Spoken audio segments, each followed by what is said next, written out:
Frontline fans, welcome back to Comic Frontline fans. You're back with me, Mike Spider Slayer, getting ready to do that all-important comic book review, so you, the fans, can make a decision on what comic books to buy.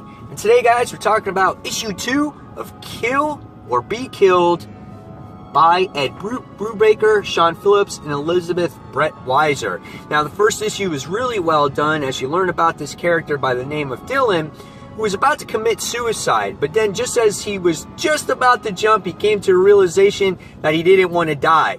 But he slipped and he fell, but somehow he was spared. The reason why he was spared was because of this dark entity, and it's like making a deal with the devil. He's saying that he saved Dylan, but in order to keep him alive, each month he has to take at least one soul.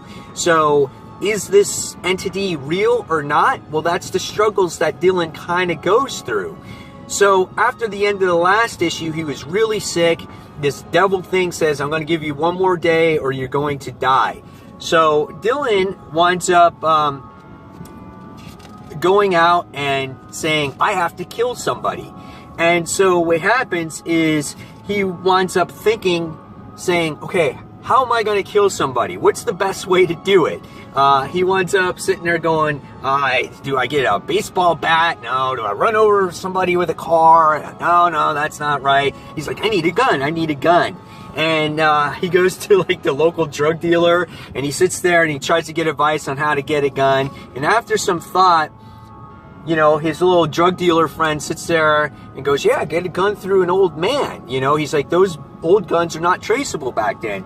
So right away, it relives some childhood memories, and he goes back to his parents' house. Now, his dad has passed. His dad was a lot older when he had him, and so he goes back to the attic, and we find, we get a little bit more history of his parents and where he came from and the type of childhood that he had. And he found out that his dad was an illustrator for this crazy science fiction porn magazines, and so his father hid this gun in these old boxes. So he winds up getting this gun and he winds up taking it. And then the next thing we wind up finding out is that he sits there and says, okay, well, who am I going to kill now? And we relive this back history about his friends, and one of his friends, you found out, was actually molested by his own brother. And so after some careful research on the actual computer, we wind up seeing that Dylan finds the guy on Facebook, and he makes it a point, like, he's like, I hate Facebook, but sometimes it comes in very useful. And he winds up going up to him, and he finds him in a bar, and he winds up shooting him right in the head. And it's just like, oh, damn. So he winds up killing, you wind up seeing him make his first kill. So, and in the end, he says, man, that as much as it kind of bugged me, it kind of felt good. So, and that's how the issue ended. So what did I think about this second issue? I think this book by Ed Brubaker is absolutely brilliant. You don't get to see the dark entity in this, you just get to see the struggle that Dylan is going through with himself on, you know, is this thing real, isn't it real? And he feels like he has to kill somebody. And in a way, he's trying to make it like it's a good thing, like he's this anti-hero.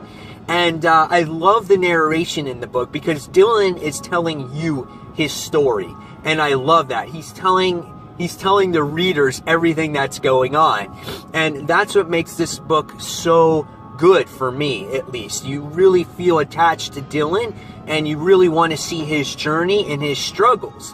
The cool thing about this is, again, we don't know if this entity is really real or not. If it's in his head, is he actually sick? Like, what's going to happen here? So, I love the book. And even though it's only centered around Dylan, it doesn't really need that much of a strong supporting cast to make it work. You just want to see if his journey is going to work. So, really great book. I cannot wait for this third issue.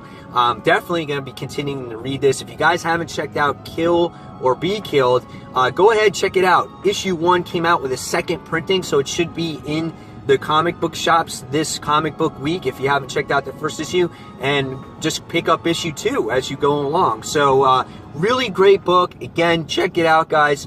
Great artwork in here. Fans, if you've read this, please leave me in the comments below on what you thought of Kill or Be Killed. And guys, as always, this is Mike Spider Slayer. saying thanks for watching Comic Frontline, and until next comic book review, I'll see you real soon. Take care, guys. Bye.